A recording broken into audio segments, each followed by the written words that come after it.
But এইটার রেসপন্সটা খুব কম, মানে অনেক আমি ভাবছিলাম যে তারা অনেকে আসতে চাবে, বাট ওরকম আমরা খুব একটা বড় সংখ্যা পাই নাই। আপনারা এটা প্রচার করে দিতে পারেন, যদি আসে আমরা এই একটা বড় সংখ্যা নেব। বাট আপাতত আমরা 50-60 জনের মতো পাইছি। আমরা পাইলে হয়তো আমরা চেয়েছিলাম যে অন্তত 500 জন দিয়ে প্রথম শুরু করি এই ট্রাফিকে, বাট এই সংখ্যাটা পাওয়া যায় নাই। শিক্ষার্থীদের বিষয়টা, তাদের লেখাপড়ার সাথে এই ট্রাফিকিং এর সিস্টেমটা কি হয় না, শিক্ষার্থীদের সাথে ট্রাফিকের জন্য তাগো তো আমরা ওই সময়টা খুব কম দিচ্ছি, যেন পড়াশোনাও চালাইতে পারতেছে এবং এইটাও যেন করতে পারে। আর এই জন্য তাদের একটা ওই সম্মানী, যেহেতু তারা হয়তো 4 ঘন্টা 3 ঘন্টা ডিউটি করলো, আবার গিয়া ক্লাস করলো, ওই রকম। এটা অনেকটা তাদের উৎসাহ যারা আছে ভলান্টিয়ার, যেমন ধরেন আমরা ওই যে বিএনসিসি ট্রেনিংয়ে করতে যেতাম না আমরা, যে ওইরকম ওই যে ট্রেনিংও করতেছে আবার ইও করতেছে ওই রকম। উপদেষ্টা, আপনি যেহেতু সিআইডি কার্যালয় পরিদর্শনে এসেছেন, তো সিআইডি কার্যালয়ে আমরা দীর্ঘদিন ধরে জানি যে মানি লন্ডারিং নিয়ে তারা সবসময় কাজ করে এবং খুব দক্ষতার সাথে তারা এই ধরনের ঘটনাগুলো সম্পন্ন করে। বিগত সরকারের সময় মানি লন্ডারিং এর বেশ কিছু ঘটনার কথা আমরা জানি, এই ব্যাপারে আপনি কোনো কিছু বলবেন কিনা? মানি লন্ডারিংয়ের যেটা আপনি বলছেন, বিগত সরকারের বড় সমস্যা ছিল মানি লন্ডারিং। আমার এই যে মতিউর রহমান সাহেব আছে, আমি কিন্তু আপনি যেটা বলছেন ওই পয়েন্টের উপরে আমি তার করছি বেশি। আমি বলছি তার প্রথম টাস্কিং হবে মানি লন্ডারিং, এই যে বাংলাদেশ ব্যাংক থেকে যেটা হয়েছে ওইটার রিপোর্ট উনি আমার কত আগে দিতে পারে এই জিনিসটা। আর মানি লন্ডারিংটা আমাকে সবচেয়ে বেশি হয়েছে, এটা নিয়ে আমি বলছি তারা যত তাড়াতাড়ি রিপোর্টটা দিতে পারে। এখন হলে যদি তারা ইনভেস্টিগেশনই করে, সময় ক্ষেপণ করে কোনো লাভ নেই। আমি একটা রিপোর্ট চাই যে কারা কারা এটার সাথে জড়িত। এখন আমি ওই যদি ইনভেস্টিগেশন করতে আমার 1.5-2 বছর 3 বছর চলে যায়, ওইটার তো কোনো কার্যকরিতাই থাকে না সেই সময়। এই জন্য ওনাকে ইনস্ট্রাকশন দেয় যত তাড়াতাড়ি সম্ভব। দিনক্ষণ অবশ্য ঠিক করে দেওয়া হয় না, আইজি সাহেবও ছিল, আমরা ওনাদের বলে দিচ্ছি। মাননীয় উপদেষ্টা, আপনি আজকে এসবি অফিসে পরিদর্শন করেছেন, তো সেই ক্ষেত্রে একটি বিষয় হচ্ছে যে পরিবর্তনের পরে এয়ারপোর্ট দিয়ে অনেক ভিআইপি দেশ ত্যাগ করেছেন। সেই ক্ষেত্রে আসলে এয়ারপোর্ট ক্রস করার জায়গা থেকে এসবি ক্লিয়ারেন্স এবং ইমিগ্রেশন এই জায়গাগুলো অনেক ভিআইপিরা পার হলেন কি? আপনি বলছেন, খুব সুন্দর প্রশ্ন করছেন। 5 তারিখের পর থেকে 5, 6, 7 পর্যন্ত তো কোনো সরকারই ছিল না ইনফ্যাক্ট। ওই সময় কোনো, আপনারই বলছে ওই সময় তো এই সরকারের টেক ওভারই করে নাই। ওই সময় অনেকে পালিয়ে গেছে, ওই সময় অনেকেই পালিয়ে গেছে, এটা অস্বীকার করার কোনো উপায় নেই। ওই সময় অনেক পালিয়ে গেছে, বাট এরপরে গেছে কিনা আপনারা দেখেন, এরপরে হয়েছে কিনা, যে সময় আমরা অলরেডি পাওয়ার নেওয়া হয়েছে এরপরে হয়েছে কিনা যদি হট বলেন। এখন যেই সময় আমরা ছিলাম না, আর যেই সময় একটা দেশে এইরকম একটা অরাজকতা পরিস্থিতি, সেই সময় তো অনেক কিছুই হয়েছে। ইভেন কেন দিয়েও চলে গেছে, এই পার্শ্ববর্তী দেশেই তো সবচেয়ে বেশি বর্ডার দিয়েও চলে গেছে। মাননীয় উপদেষ্টা, সম্প্রতি আপনার স্বরাষ্ট্র মন্ত্রণালয়ের দায়িত্বপ্রাপ্ত আপনি আসার আগে আরেকজন উপদেষ্টা ছিলেন, তিনি একটি টকশোতে দুজন সাবেক সরকারের দুজন ক্ষমতাসীন মানে দুজন ব্যক্তিকে নিয়ে উনি টকশোতে কথা বলেছেন এবং তাদের আটক প্রক্রিয়া নিয়ে উনি কিছু মন্তব্য করেছেন। এই বিষয়টার সাথে কি আপনি একমত কিনা?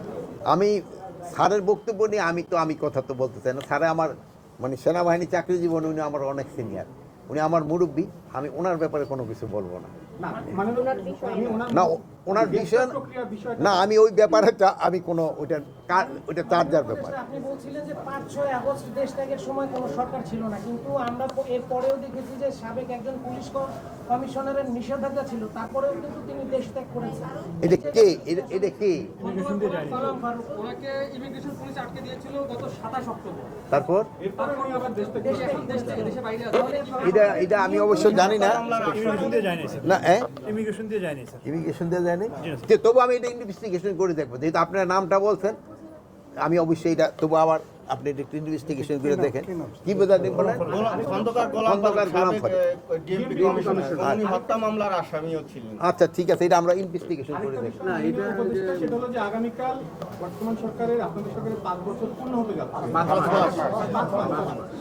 সেক্ষেত্রে আপনাদের যে 5 মাসের যে অর্জনগুলা, পুলিশের মনোবল বৃদ্ধি সহ যে প্রক্রিয়াগুলো আপনারা উদ্যোগ নিয়েছেন, সেই বিষয়ে যদি একটু সংক্ষেপে যদি বলতেন।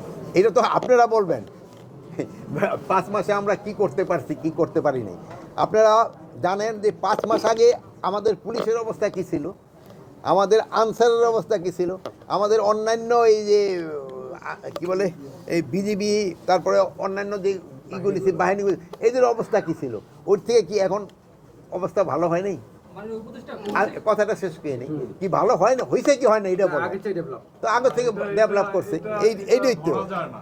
মানে পুলিশের যে ভূমিকা না, এটা ধরা যায় না মানে আসতে পারে নাই। হ্যাঁ মানে আপনি যদি বলেন যে 6 তারিখে কি ছিল এখন তার চেয়ে ভালো কিনা, হ্যাঁ। মানে সেটা বললে কিন্তু দেশ চলবে না। না, দেশ চলবে না। শোনেন, আমাদের এই জন্য আমি একটা বলি, তাদের ভূমিকা এই যে আরো ভালো হইতে হবে।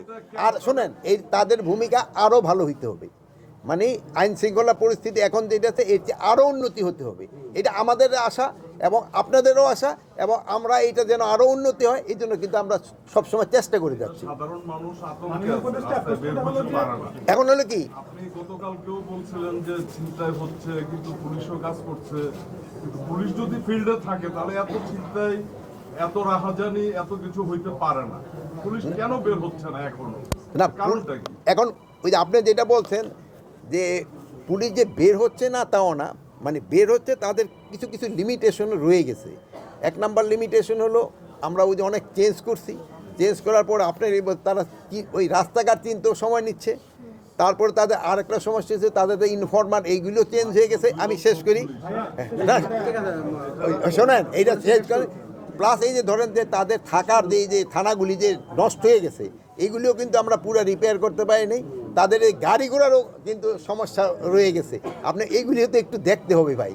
মাননীয় আচ্ছা, উপদেষ্টা, একটা আর বিষয় জানার ছিল, আপনি আর শেষ করি, আরেকটা বলেন, বলেন আপনি বলেন কি মাননীয় উপদেষ্টা বলো বলো।